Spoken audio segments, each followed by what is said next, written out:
Westeros is at war, and we are here to witness this epic battle. Hey, how's it going? My name is Jackie Fish, and welcome back to another Seven Kingdoms Total War online battle. As you can see, the forces are setting up ready for this engagement. Over 9,000 troops on either side, so it's a pretty even battle, and we have some interesting / unique teams as well. So we have the Reach teaming up with Dorne, which isn't necessarily a weird matchup because, you know, these guys did fight in the War of Usurper together. However, we do have the Stormlands led by Stannis Baratheon, and they're going to be aiding the Reach. So it's kind of like a south versus north engagement more than anything else. You can even see Stannis right here. One of the amazing things about the Seven Kingdoms mod is that you get these really awesome custom models for Stannis and basically all the special heroes, which I think adds a ton. We also have Loras Tyrell leading this army over here. There you can go. Loras is right there. Looking very cool. And then we have someone else here. We have Edric Dane down there. I love the Dane house in Dorne. It's very cool. This guy is a, but a child, but he will lead the men to victory, which is cool. And then on the other side, we do have a force of the Lannisters, Vale, and also the Riverlands. So then over on the other side, we have Kevin Lannister, RIP, who's going to be garrisoning and commanding the forces of the Lannisters. And he's obviously got a lot of pretty elite soldiers, men-at-arms on these front lines, looking very cool. Then for the forces of the Vale, we have Verdis Egan. I don't think oh no, is this the guy who fought Bronn?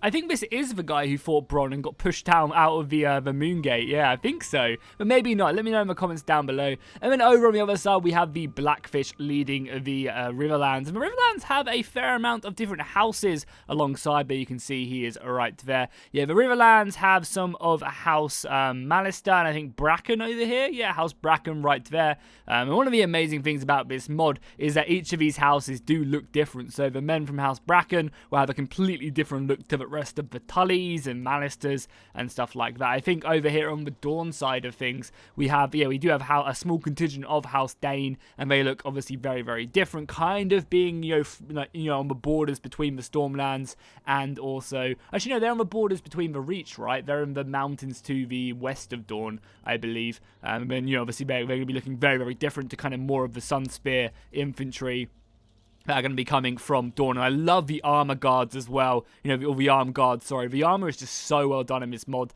And it is a real shame that this mod never did get finished. That the modder decided to move on to other stuff. He was planning on doing a Kingdom Come Deliverance mod. I'm not sure if he's still planning on doing that. Also I should mention as well that basically the entire Reach army is just from House Hightower as well, down in the south. They've committed the largest contingent of forces in this battle. So if you guys are excited for the new season and want to go ahead and see more Game of Thrones battles, then do be sure to drop a like and a comment down below. It's the best way to let me know that you enjoy these type of episodes and you want to see more engagements, whether it's custom maps, sieges, reenactment battles. Let me know all of that in the comments down below, and yeah, let's get this bad boy started. So the battle lines are going to be very fierce. Dorne and the Lannisters facing off, the Reach and the Vale facing off in the center, and then also the Tullys and the Baratheons fighting over on that far flank. So we're going to kick this battle off with a nice little cavalry charge. We're going to be getting a large amount of mounted Vale cavalry. The Vale cavalry known for their strength. And they're going to be smashing into the ranks of House Hightower, looking for blood. However, they're going to be taking all of this focus. All the missile fire is going to be on them. And they're going to have to get the hell out of there. I mean, it was a very nice charge. But losing heavy cavalry in these battles is very dangerous, because it is just such a strong force, especially when it's Vale cavalry. Also, something to mention as well in this mod is that the battles do go very fast. This was something that I think the lead modder wanted to change towards the end of the game and just never got around with it. I'm obviously a big fan of slower paced battles, and at the time this mod was very focused around really fast kill move animations, which is cool in its own right. So just to keep that in mind. So both sides are just simply harassing one another with missile fire. you know, hitting cavalry, trying to take out as much as they can. I think we have some good crossbows over here. They need to be careful though, because this Tully cavalry, yeah, is forming up immediately, or the Bracken cavalry is forming up. However, Stannis' horsemen are going to be sent out to go ahead and scare this off. They actually got stuck on their own horses, and that's going to allow House Bracken just to come flying in on them. A really, really nice maneuver there. House Bracken doing an insane amount of damage on the charge. My God, look at the casualties. Yeah, as you can tell, the battles units just die so quickly in this mod. Wow. I would have loved to see a bit more, you know, back and forth, but hey, it is what it is. The rest of the battlefield, again, we're getting another cavalry charge here. The Vale horses going after some more archers. Some great harassment by the northern sides at the moment. It feels weird calling these the northern side when the north isn't here, but I think it's kind of probably one of the best. So a really good charge off right there, killing a lot of these men-at-arms longbowmen. Over here as well, we do have a force being sent up. We've got some Lannisport levies going up. I mean, House Dana easily going to be able to take these guys out, though. You know, they're much more heavily armored. The archer fire as well, looking very, very fierce. Oh, yeah, because the Dorns have their Lancer cavalry with a bow, which I think is very, very cool. Oh, also, guys, as well, I'm currently recording on, we're going to get some more action here. But anyway, like, just to quickly mention this, I'm currently recording on my new monitor, which is 1440p, 165 Hz. So let me know if the game looks better than my normal stuff. It does mean that I do occasionally drop frames recording at 1440. But just let me know, does it look a lot better? I think it's a lot less blurry when I move the camera, as Total War does seem to get really badly compressed on YouTube. So I think the quality is a bit more sharp. So let me know in the comments, does it look better? Should I keep on recording like this? Because, you know, if it's worth the small hit in, you know, frames here and there, I think it'll be worth it if you guys can just get a better experience. So let me know what you guys think in the comments down below. The battle lines haven't really clashed. We're just getting cavalry skirmishes and bow skirmishes. But the thing is, as the cavalry gets committed to these fights, it seems like all the missile fire is just immediately focused on them, right? Everyone just sees horses, archers, change focus, and just pound them as more and more cavalry comes in. I mean, look at this death pot right here. Just so many forces being taken down. Also, if we take a look at the overall battlefield, it does seem that House Dorn, or the Dornish, are really committing to this fight. The Martell, I think these are Sunspear levies, are really advancing forward. However, they don't really have the strongest quality. They have a lot of these guardsmen who have javelins as well. So yeah, a really kind of unique faction Dorn is. I think it was the one which most got added in most recently. And it's really, really cool how, you know, Dorn was just felt so differently, because I feel like the Dornish culture is very different. Oh my God, what the hell? That animation was a little bit weird. Good old Attila. The Dornish infantry are going to be charging in, doing plenty of damage. They look like they are taking names right now. Considering these are men-at-arms and these are just Sunspear levies, the numbers are really coming in big, and all the javelins from the elite Dornish infantry back here are just hammering away onto the men-at-arms from the Lannisters, doing an insane amount of damage. These javelins are just demolishing these, and as you can see, the battle is just so fast-paced right now. We're going to have to go ahead and stick it back on slow-mo. We do have Kevin Lannister, who is leading the infantry, and Kevin Lannister, I believe, was in command of the Westerlands when Tywin went to King's Landing to become Hand of the King. He gave over command to, obviously, Kevin Lannister, and he's leading the forces of the Westerlands, getting a really nice rear charge in off onto the spear levy crossbowmen back here. Not a bad job, and they'll slaughter these guys. You know, there's a real big, there's a really big kind of skill gap in Seven Kingdoms. Your levies do kind of suck, but they have the numbers. But if you can focus them down with cavalry or archers, they will just melt. They can't really have that staying power. And as you can see along the front line, the levies are, you know, taking some serious damage whilst fighting the guardsmen. However, with that javelin throw, it seems like the Dornish have just done so much work in this battle. Like, I was impressed with how well this player is playing the Dornish. Really effective. And I think as the Lannisters, you just have to get yourself into combat and get your heavy cavalry forward. They also look really clean as well, like really, really nice, you know, weapons and armor. I think that's one of the most things. But more Lannisters going in. However, House Hightower is going to be advancing their entire army forward towards the Vale. The Vale cavalry moving over. And there we go. House Hightower from the Reach is going to be charging in on the command of Loras Tyrell, getting a perfect frontal charge off onto these levy bowmen.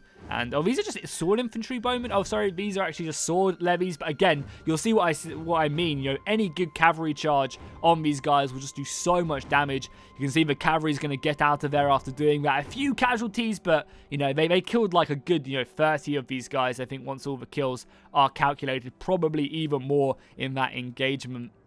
It's also really nice as well that the Dornish have done so well over on this left flank, because then they can quickly maneuver around on this battlefield and start cleaning up the rest of this, because there's been such a delayed engagement by the other factions. No one sent anything to help the Lannisters over on this left-hand side. And, they just kind of just let this battle happen, which was clearly going in favor of the Dornish. Like, cavalry or infantry needed to be sent. And that's one of the problems in these battles, is that it's hard to reinforce your teammates when you are in this situation of, such a long battlefield. It's very hard for the Tullys, for example, to get over here and reinforce, but they kind of needed to do that. The Lannisters aren't fully out yet, though. They still have a good contingent of infantry. They're going to be recharging into the back of the guardsmen of House Martell. It's not a bad rear charge. You can see these Lannisters coming in. And they should be able to, hitting these guys from the rear whilst also engaging the front. I say that, though, they have just managed to clear out these guardsmen from House Lannister, so they're going to have to turn around and actually engage from the front now, as they got more infantry coming in as well. Does seem like the Vale are now finally advancing forward, charging in their levies onto the shield wall of House Hightower. They're going to be holding this for the Vale. The archer fire is going to be horrific. There you go, the swords clashing in now. These guys just mainly use their numbers. However, the Eyrie levies are pretty well armored, for all things considered. A lot more of the levies, like I've seen a lot worse levies, but these guys seem pretty well armored. And they are just cutting through this weak formation from House Hightower. The archer fire weakening them up has just been absolutely amazing. We're also getting a big flank engagement right here as Stannis commits his heavy infantry against the Tullys. I love the Tully armor as well. Look at that. It's so awesome. Both these sides are now going to be clashing. And I think the Baratheons are going to be coming out on top. Stannis is going to be hard drilling his men. Even has some formations up here. Both sides not wanting to commit on that flank. You can even see the weapon difference in this mod.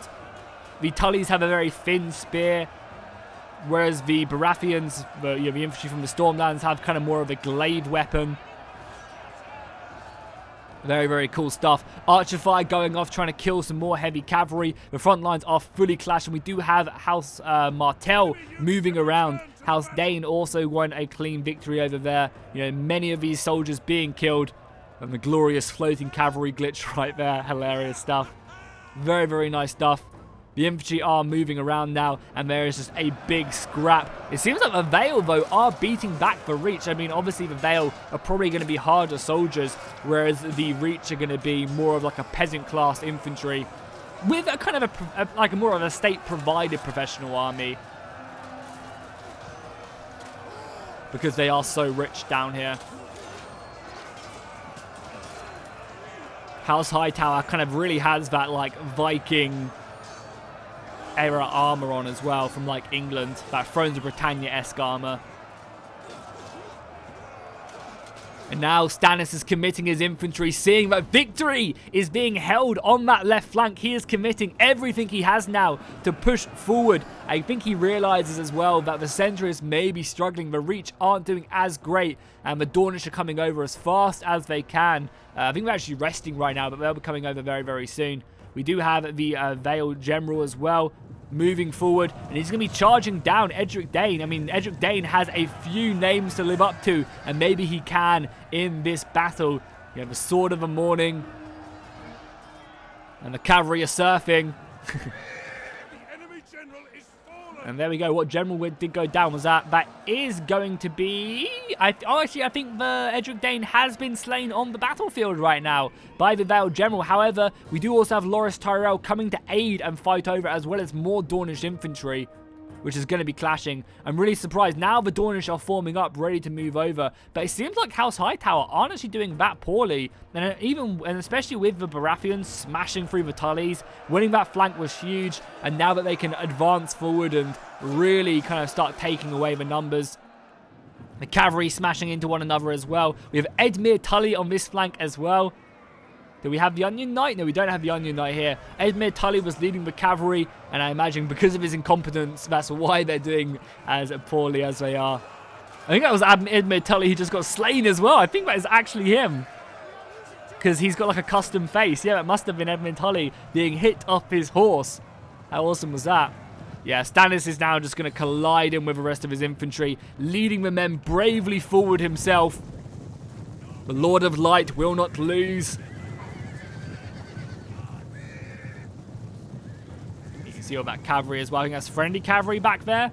No, that isn't actually. That is actually the Blackfish diving in to try and salvage anything he can as Stannis collides in onto these guardsmen as they try and rout. The Vale have managed to secure some sort of protection right here, but I just don't see it really holding around. Their morale is really, really low. Stannis is continuing to go in, and I mean, if I was Edmure Tully, or Edmure Tully's dead, sorry, if I was the Blackfish, I'd maybe retreat from this.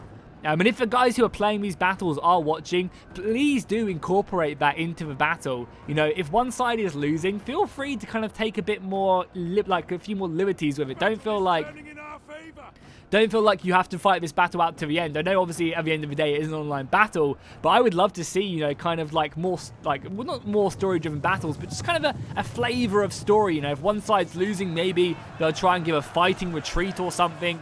Stuff like that would be really cool. And I know I constantly say this, guys, but I would love for more kind of chody battles where you don't go from side to side, but you still have the same amount of people and units, and you just kind of put them into, like, I don't know, like this. So the battle goes over there, probably from like this part of the battlefield. So, you know, you still use the flanks, but the main forces are just kind of in line. So you have, like, you know, your front line, your second lines, and reserve lines and stuff.